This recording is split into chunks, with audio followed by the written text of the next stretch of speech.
Botana mino bandeko balandi ya canal kin télévision na ndenge bozali ebele na poko lelo pona kolanda émission na bino wapi tokolobela lelo likambo moko motuya oyo ezali bongo ko tungisa bato ebele pamba te habitude mo ekoti ya kofinganaka na nzela ya ba réseaux sociaux bato bakomi kolemba bato bakolekanaka na ba réseaux sociaux koloba n'importe quoi tamusu bato mo pe ya minene mo pe ba autorité elle moko ba pasteur elle moko ba monsieur mais so ba comme na réseaux sociaux ba se comporter mabe ko finga autorisé tina wana lelo na yambi moko ya bato ya mibeko ya mboka na biso yaza na kata fondation na ye fondation Congolo Royal oyo ye azali ko lutter pona biloko ya ndenge wana esila à travers mosala na yo avocat salaka asambaka pona bato avundaka pe bato oyo bazobebisa ba mœurs ndeko Patrick Congolo Royal tokosoane mukolo ya lelo boye ba mama na likambo pamba te bauti kofunda moko ya bato oyo pona bango balobaka mabe na ba réseaux sociaux au bauti kofunda pasteur Denis Lesi pona ba propos na ye oyo auti ko tenir dernièrement par rapport ya ba décès ya ba pasteur mususu na ndenge ba pasteur mususu ba kosala mosala yende ako répondre na mituna to ba tina nini ba comité na niveau wana bote na yondeko bote ndeko journaliste voilà nga d'habitude na yambaka yo apoto sala actualité politique mais nga na kamola landi na ba etando ikela landi na radio na moni yo ti yo ko funda pasteur Denis Lesi alors que yo moko yo posa mosala na Nzambe eloko nini ya mabe oyo yo moni na makambo oyo pasteur Denis Lesi. Merci ndeko journaliste na motuna ya liboso to kolobak au-delà ya mambi ma matali politique parce que tu es secrétaire général ya parti politique ACD na yeli lelo yango te voilà na yeli mambi ma matali bosembo au-delà ya politique nazali pe bongo mosali na Nzambe mais mingi nde mona na Nzambe mais makambo mususu esalema na mokili awa ezosenga ke tokenda ngo pa ya leta même Yesu ye moko alobi ke oya leta oya Nzambe ya Nzambe lelo so muta betio oki ozongisa makofi te osala yo moko justice oki osala nini na leta alors biso tozali ya liboso tozali ONG na biso eza implanté na Congo Mobimba. Je suis le coordonnateur et la Fondation Congolo Royal, c'est corps. Objectif na biso principal ezali éducation. Éducation né les caca. Éducation civique. Elle est grappée par voie scolaire parce que toza na l'école, no yebi to tiango na moi ba province, même à la ville de Kinshasa. Donc éducation civique wana na ba objectif to tiepé assainissement et mentalité médiatique. C'est-à-dire que bana la biso ndele ba kolaka bango ba kosala o bazomona na ba réseaux sociaux.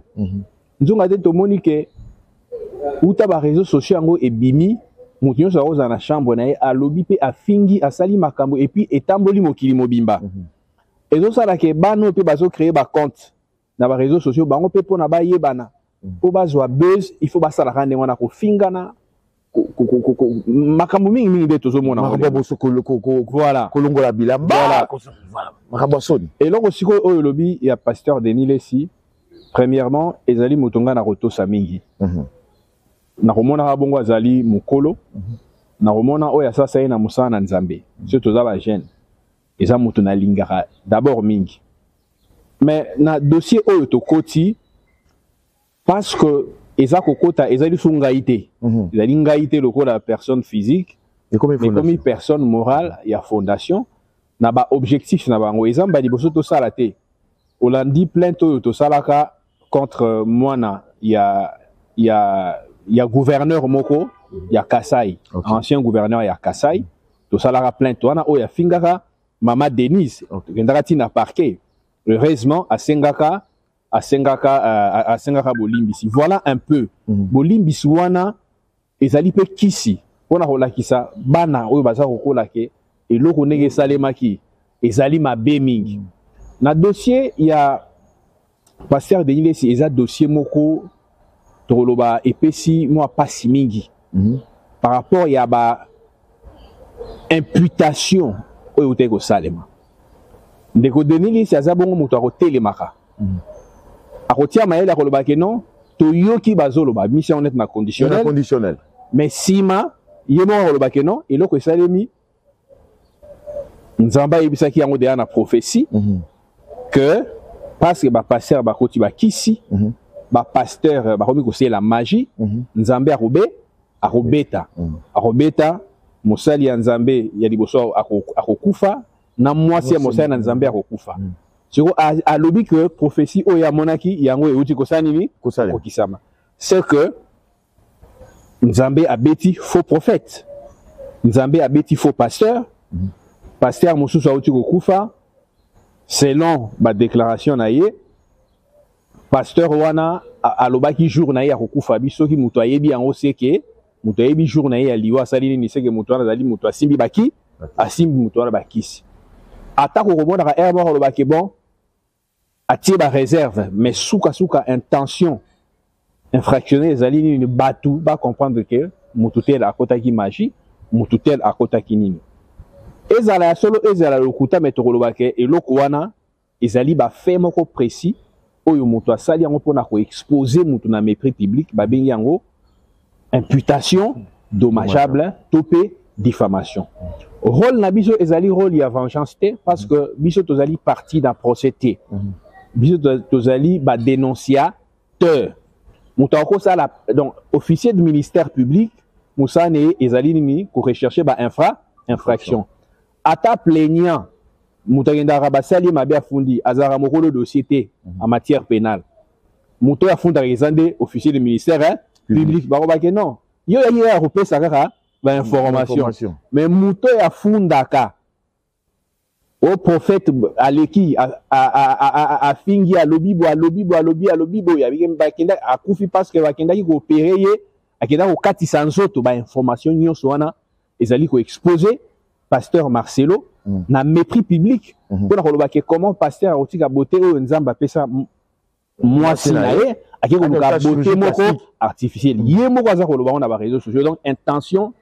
wana ndeza intention moko délictuelle tout bien intention de nuire à autrui à exposer autrui au mépris public ezali punissable par la loi plainte ndenge na lobaki ekoki ko uta na pasteur Marcelo ye moko soki Marcelo asali yango te tout tiers, tout citoyen congolais a coquille qu'on faire parvenir un officier des ministères publics information sur commission il y a infraction moko songolo par là officier des ministères publics rôle les alliés à rechercher ba infraction azan a besoin que euta na victime d'ailleurs na loi à ta victime a retiré plainte mais officier des ministères publics comme étant mon colo dossier yende à Rolanda tozui par exemple na dossier où il y a pasteur Cass oyo bakangi pour un viol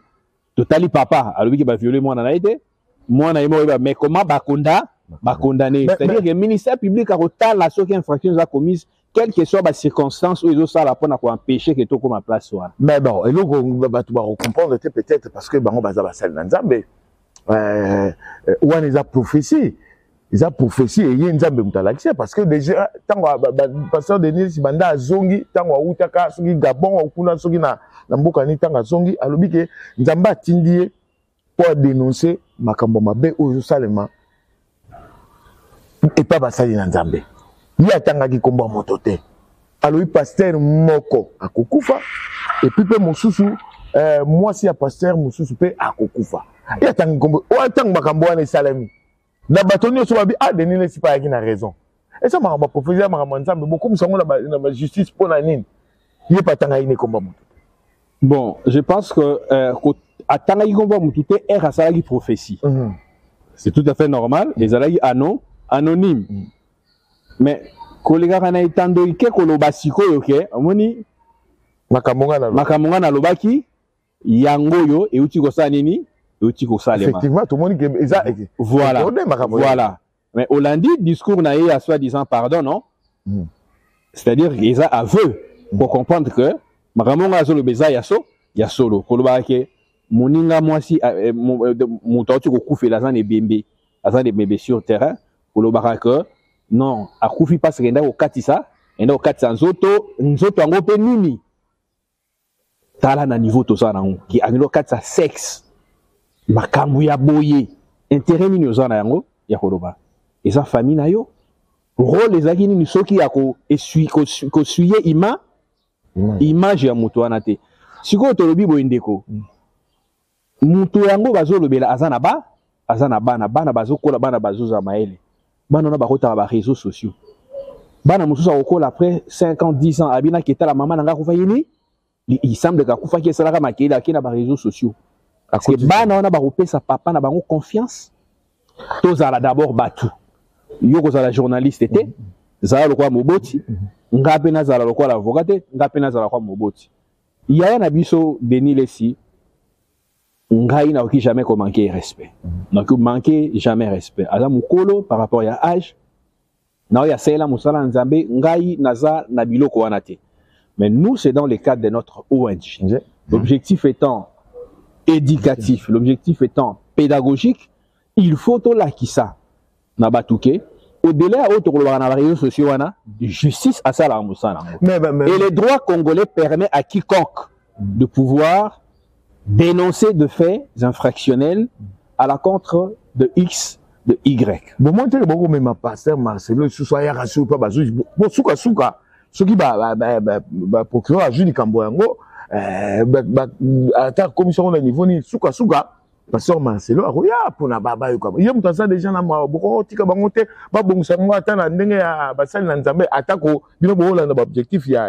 a fondation à Bim. C'est-à-dire que Mabé et Zalinde image etikali. Et là, tout au ça, la pona, kola qui s'abatouke, Eza Mabé, moi je pense que Ezali action moko et ko réparer ndé. Et ko réparer image yamutu. Ko benga ma par exemple pas à juger, pas na Eze le côté par rapport il y a oyo encaissé en termes d'imputation parce que tellement que ba influence ça qui batou. Ezaka plainte na biso za pour na pasteur de l'université plainte na biso za pour na ba influenceur mususu balobeli sur pasteur Marcelo balobeli pe sur pasteur Barouti ozona des akara tout ça on raté que Denis sinon ils ont ba influenceur wana quand bien même que mutu azaki nommément cité naturellement te dénoncer et ba vidéo ezali toujours le maramoté que mutalobi na hypothèse ezali na ba côté mususu ba côté et comment il confirmation siko mutu ba kundi même nanu yete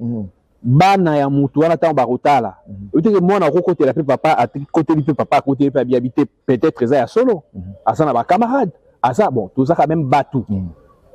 pardon et pesamaki pardon wana na éviter il faut être sincère. Mais ça dans la place publique quand même, il faut être sincère. Non, ce n'est pas ce qui compte. Question est d'aller à la stratégie par rapport à système Yamutu. Objectif n'est à base, à Jubase, mais tant qu'on monique, n'a comme comment est-ce que Barou Ndanga, au Sengi pardon, mais lobby, au Yosendeni, au Zongeli. Donc, moi personnellement, n'a même président de la République. Il y a un bétail marteau ndengwana. Pasteur musuzu pasteur boya pesa président ou ba biloko. Au moins ba biloko ndengwana. Biloko ndengwana to ko na réseau société. Parce que ezala solo ezala lokuta ba victime pe ba ko comme un jour. Rôle wana ezali rôle ya ba cours des tribunaux ba onde ba ko ba moto asali boy. Je me souviens autrefois ezali pe na conflit et Haïti na niveau ya parquet ya matete. Otomonaki ya na biso asengaki pardon na pasteur Mukuna.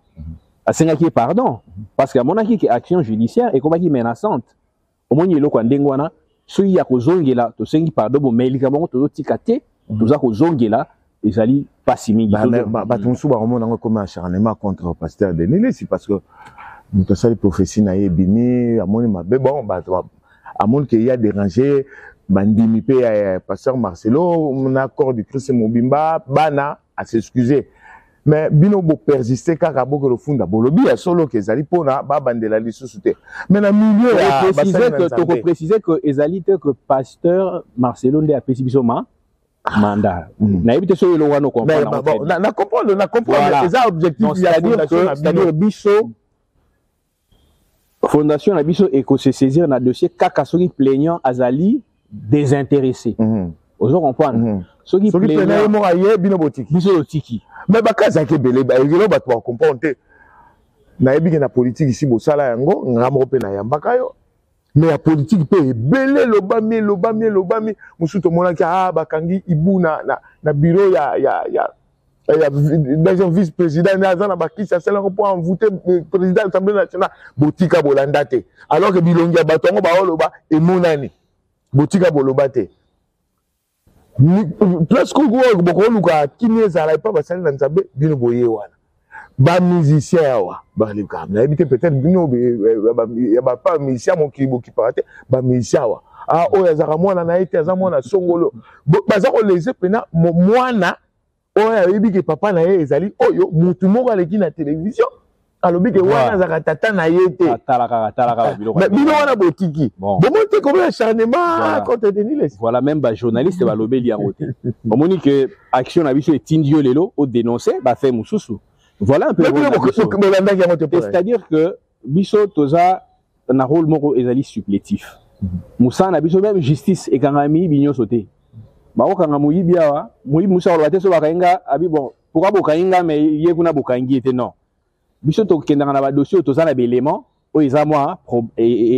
certain, ezamwa crédible. Makambo de ça les ma ebele na Kinshasa, toza d'ailleurs na ba moyen te ya ko Kosala musala ou ya justice non. Biso toza ko se saisir na ba dossier moko est un peu emblématique. Kaka emblématique te ou toza na moi élément.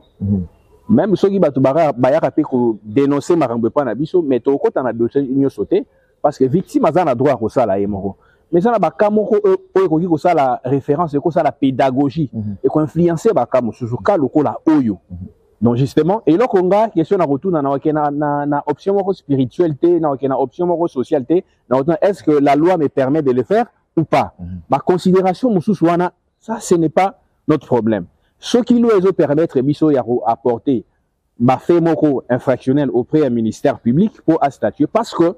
to ko ba kena makambo za ko salima ndenge ba baza ko finga mana ko finga na réseaux sociaux, même justice ezo sa musana ngote. C'est ça que il fallait que ça na musala wana na ministère de communication ministère de la communication. Est-ce que musala on ezali ko salema batu bazomo est-ce que soka fingi internet ezali ko finga moko virtuel voilà soka fingi bo ndé amonya o grave mais soka fingi internet kuna za na on ezala wa monde non batu ba finga internet ba existe ba bazaka ba place et puis batu ba la roboni 100,000 vies 100,000 personnes balandi que muto ya bomi mwasi na ye papa nanga sikoyo gravité à o mutuana salina obiso to sala o tiango ndengeni est-ce que c'est vraiment juste ce qui est à la rayo parfois mutuana abangi ko funda lobi so ina fundi ngambuli susu batu mususu susu ba ko bakisanga makambo na ko kende oui mais toza na société oyo il faut to sala que ni justice et peut ça par exemple et ça là ba kamoko de référence oyo ko pekisa ekopekisa ke bato mususu balandela nzela wana voilà et l'objet de ça la pona ko sunga eza na cadre éducation moko civique eza na cadre ya assainissement ya mentalité médiatique ndengo lobi infraction cause a retenu que les années imputation dommageable diffamation peine nango ya randene peine nango je pense et wana il faut ta article 74 je pense ezali il faut ezala de 8 jours à une année si je me trompe pas mais l'important des lois batanga rango bah oui bien franchement batanga rango mais si vous bino fondation bozu pena ce que consommer comme basabizala reconnu coupable botindi Denis Les na boloko kaka problème susu ebimi su bandimi na isu babi atala fondation ndeko nanga elo muta ko loba bongo ndenge nini le kwande zo bebisa makambo est-ce que le frère le frère n'a-t-il pas le pasteur ou le prophète n'a-t-il pas été devant les médias à sali ba infraction supposé pour Nabiso parce qu'infraction fait à la constater tout ça qu'on concédé droit est-ce qu'à sali yango bien sali yango to raisonner normalement à sali yango et sali batu mabe et BBC image ya mutu tete mutu na za na bana tete mutu na za ya kozoka tete c'est ça le fait mais comment faire wana est la moins grave que oyo mutu babeti likofi à sali akiko funda bi babeti nga likofi Non, nous sommes dans quel pays? C'est ce qui est moi ça on te ba yo okay au moni moi na muke ba violer awa. OK na la police au fond on sait lisumu. C'est la même chose. Mais c'est quoi le conflit côté entre makambo conflit ezana ndenge nini conflit de milieu na bango parce que ça ce n'est pas notre batunde balinga te basali na nzambe bando funda na bien que ça parcelle Marcelo te mutatindi bino. Voilà. Mais ce qui est comique na dossier ya mosali na nzambe bakangi mosali na nzambe au moins que milieu yango et comme milieu moko comme moi ba problème milieu yango ba yokanaka bien hein biso nde toyeko bebisa bana nzambe te ba yokana bien te na lobi soki oza ba yokanaka bien OK gloire à Dieu c'est que biso nde toyeko bebisa c'est que justice c'est terme ko na nzambe te justice et tiaka justice et bongisaka bebisaka et justice ezala ko atonga ba do tuba mutu et ça n'est pas site nde oyo zolobela mais rôle nango ezande ni ko bongisa ke ba oyo ba roya lobi ba sale loko na te ba eloko oyo ezalaka infraction est-ce que vous to bongisi milliers wana ya bana nzambe ou bien to bebisi yango par rapport à l'avenir aux assurances que action na bino et koki ko sepelisa pasteur Marcelo tozana tina royeba ngote oh oui tozana tina royeba ngote parce que soki yemo ko za na besoin ko sala action anga sa ndene anga mona ba avocat na e biso to sala pour sepelisa e non c'est-à-dire que infraction et la trouble à l'ordre public. Le public c'est pas le privé. Nous ne sommes pas en droit privé ou en droit civil des obligations. Ils ont un intérêt privé. Ils ont un intérêt public et ça va intéresser tout le monde. Voilà pourquoi le ministère public a un droit à mon infraction à Roland Delango. Plainte, il y a Marcel, il y a pasteur Marcelo, ils ont un tinaté. Devant les juges, ceux qui accueillent, ils ont un peu d'informations. Mukolo plainte les agents d'officier de ministère public. Il faut batubaye bayango. Rôle la biche zali wana. Rôle la biche zali te ke ya kolandela. Non non, le pasteur on l'aime très bien. Maramuso lo baranga pe na sepela kanango. Mais tu estimer que parfois débordement vu au sala. Ils ont aucun prophétie peut-être. Ce que problème ils ont wana, ils ont prophétie, c'est vrai. Binonde batami beko boki pakate, ils ont prophétie. Nazi prophétie que yo lia mutu mwa rolia mwana na et puis yo kufeli mwana babi olie mwana na et salon ndeni eza prophétique je réaliser to comme si nzambe te na bige soki yo babi ke o seki ndenge nini ndeko nanga makambo za clair babi ke yo olie mwana na yo donc eza prophétie est-ce que prophétie papa na Yesu asali makambo na kobanga mibe kobanga mibeko po mibeko ndenza nzambe asi prophétie ezali cause ya justification infraction te ba cause ya justification ezali ba cause ya empêchement ya peine pe ezali mais prophétie na loi biso tangi yango nde ezali bon monte que siko bon banda ko fuele ba prophétie musu ba ya nga prophétie ye moyen na lubango ezate tala ku donner prophétie ezali te tango pesi prophétie na yo otangi mutu te eloko yo lobaki bana nzambe bango basande nini otangi mutu te prophétie eza mabe te osoka prophétie eza mabe te ntango pour est-ce que toloba mpona prophétie tozoba mpona koloba ke makambo nalobaki yango yo makambo ya kisi c'est-à-dire mutu alie au moins ndenge sikoyo raisonnement ya bainternaute eza kozala c'est ce qui est mabe mais prophétie en tant que tel ekobaki bafaux pasteur baza ebele oyo alobaki eza ya solo bafaux pasteur bazali ebele oui mais ntango alobi faux pasteur baza ebele est ce que atangi kombo mutu sikoyo bato biso en tant que bato tozoyede bato pédagogique ba comprendre que ntango biso koke nani tel aza faux pasteur wana nde komi mabe est ce qu'il n'y a pas moyen de dire que bafaux pasteur baza ebele il peut tangi kombo mutu te. Nous sommes dans quel pays? Nous sommes maintenant dans quel pays? Si on a eu na droit à Rokena, on est journaliste, on a pas un poste, on a directeur, il y a ceux qui directeur, il y a ni nabino, il y a chaîne. Nabi, Alekisa bana na e, on dit na kisi. Et vous c'est Pélisao? Soyez c'est Pélisao, t'es mon frère. Finalement, Sikoyo, et qu'est-ce qu'il y a? Marcelo Akende, Atina Batbabunda? Non. Ah voilà. Mais Sikoyo, tous sont à ce qu'on a ONG, la fondation na yo. Olobi c'est ça que ça fait le côté to mona ngopé parce que makambo ngoza ko continuer na kendo mona nani mokonzi c'est ça quoi gisa bosse na kendo mona je le salue en passant c'est un garçon courageux mais parce que Parce que loi,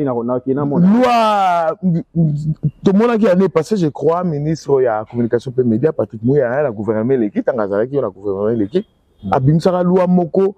pour réguler le secteur wana, il y a internet, il y a les réseaux sociaux, mais tout le monde les a mis en application. J'aurais appris, conditionnel, information, j'aurais appris que, primer TikToker, connecteur, wana oyo, il y a réseaux sociaux. Parmi bateau, primé, msous, la kati, finga kabato. Alors, si vous toujours batté, est-ce que vous maîtriser le secteur en côté topelo parce que batango baleka peka lokwa biso neto likana boye en clair na baitando weekend pe bango baleka na téléphone po biso pe bata na téléphone on dit lokwa bango basikola na téléphone ke bango ba monde pas kuna eza qu'est-ce qu'il faut faire vraiment yo quoi zappé moko ba imibeko et c'est que ça ani peut-être lilobano ya suko yo ekosepelisa ba imboka makasi parce que toza batu toza batu toyebi ndenge moninga azikaki pendant ki akundi na noté toyebi ba pardon ndenge pesami na batu ndenge ba sali interprétation à pardon wana toza ba nzambe te pona koyeba mitema mais ça n'empêche pas opérationnalité il y a obiso to sala parce que la loi le permet pour des raisons préventives pour des raisons pédagogiques au PSK il y a que ba kozio yo ba tiami pona ko landela pour réguler le secteur wana voilà ressemble ça malamu te ko ba d'abord na ministère public ou dans la recherche donc il attendre à usani aluka ba infraction siko oyo zo leka na internet to ba baza ko finga maoyo ministère public a mona rangote c'est ça a mona rangote tant baza ko primer bato ezalaka musicien a futa mon réseau social pour afinga musicien asaraboye nous sommes dans quel pays c'est comme Makambouana on dit que ba comportement mabe et se transmet facilement na ba génération facilement que makambo malamu likambo mabe et kotaka mbango na makila ce que ça na batute pona ko telema lokwa biso to telemi pona ko éduquer masse ndiko na mabe sapi tout ça moi makasi ya ko raisonner tout ça la moi makasi ya ko raisonner plainte oyo association biso to sala contre moi na gouverneur et tindaki te ke akende ko senga maman Denise ba excuse et puis ba excuse wana na ba excuse to mona ngeza ndenge moko te parce que excuse oyo eza ko pesa matangu mutu alobi ke ba avocat moko ba benga ba iba ko sala plainte mais bino pe osaki plainte yango tindaki ete eza ka ndemo ezali lokwa contrainte moko boye mais eza lokwa menace excuse dans toute façon biso totala est-ce que quelqu'un moto sala endimami na loi toté excuse eza ko empêcher te action judiciaire mais siko pourquoi pe bino boko mona denile cité bo benga e ka denile siyaka so bio se pela une excuse wana te bo boyebse likambo so ole bo mema ba na justice toza na droit wana te yo za na droit te ya ko benga ngai fa na yo ou bien non na état de droit loi ezopesa biso nani wana te ya so ni osala il faut que mona mutu na cadre ya ONG na biso et ça poto ça ni poto négocier nini nous on veut que public et bakelo que salé baki et ça mabe tout ça l'objectif mususu te biso ndenge ko le raboyer ko kende yango ndezali to kende ko mona ye to yebi place avant na quartier tout le monde est là na télévision donc biso ba mécanisme o ezali statutairement prévu nulle part balobi que soki mabe salemi toke au monde wana et misabiso neti banani alors tout na bino est-ce que boza bande konaye ozomona boki ko sambwa ozomona donc non mais parce que la loi nous permet il y a aucun de la instance judiciaire ko déposer une dénonciation ko ba kitala bozo luka ba infraction bino ba ministère public tala yango yoto ko se ko na parquet yoko yat ngana bi yoko yat to ça na niveau moko c'est secret mamusu ko ya il faut briller ba piste voilà mais plainte déjà écoute exactement écoute déjà na ko ngai na ko pesoni ni po na yebi batuni to ça na bango faire bon ce qu'on de passer de ça y est question soukaye abi bon ça va bon retirer la plainte to ko retirer plainte et comme action à ministère ndenge pasteur Yemoko, pasteur Marcelo à Limbisi et le quoi qui toko biso za pour pardon mais toza pour pédagogie judiciaire biso ezali stratégie à pédagogie judiciaire. Le pardon, il est accordé, mais est-ce que ces pardons-là retentit-il de la même façon qu'on retentit le propos diffamatoire? Nous voudrions quelque chose de solennel, avec l'appui de la justice et éthique à la vraiment, pour nous ça et ça la dissuasion. Parce que pardon, ça m'appelle lobby, money et le voilà. Pour moi, dissuasion est là à côté à pardon. Voilà, tout comme la souka peut-être le souka pendant 30 secondes pour tout kata dessus ça émission aller. Ngai nako senga impulsion à ministre de la justice, ministre ya média, ba instance nyonso institutionnelle oyo ba pesami na pifo ya ko réguler secteur médiatique. Tala lelo tozo mona moi na rotikele téléphone te pour moi na robeba ce que on a téléphone ou surtout na TikTok ou du moi na bato bazo le gana so ko tala ba on rande bazali en tout cas au rotikele moi na tala te et lo ko ezali tellement mabe so bato lokola biso to télémité ba instance wana pe ba mesani na ngo ba rompe o message ba rompe bazana ngo et comme na normal mutu siko ko télémander nini biso objectif na biso ndenge mo to créer des écoles partout na ba province de la même façon éducation ko suka kaka na bande de l'école te éducation les simba ba kolo musu ba sisa ba classe mais ba landaka ba réseaux sociaux. Voilà pourquoi voie pédagogique ezali auto choisir en parce que et que za la relayer na itando ike tout de boton. Merci de journaliste. Ezalaki wana mwana mboka Patrick Kongolo Royal azali secrétaire général il y a parti Aigle du Congo pour le développement azali promoteur ya ba école awa tuyembi lelo par rapport ya titre na bien mosala na azali ya pédagogie à côté ya à partir ya fondation Kongolo Royal awa mukolo lelo dossier zaki ya plainte oyo bango ba kotisi contre pasteur Denis Lesi pour na ba propos oyo alobi diffamatoire à l'endroit il y a pasteur Marcelo na Barouti. Biso to meki ko atténuer mais boyoki bango po but ezali po makambo wana ezongo lisuite parce que biso tout doit se plaindre en tout cas to lembi biloko wana mais mawana biso ezali ke na milliers ya basali na Nzambe mais bon soko lingi ko bongisa ndima muta souffrir ezali ko atonga esali biso pas singala meko défendre wa mais eloko so salami na juzi makambo wana ba prophétie ezalaka te soki infraction ezali consommer alors soki pasteur Denis Lesi abengi ngai na yambaye na koyambaye mais ngala ko souhaiter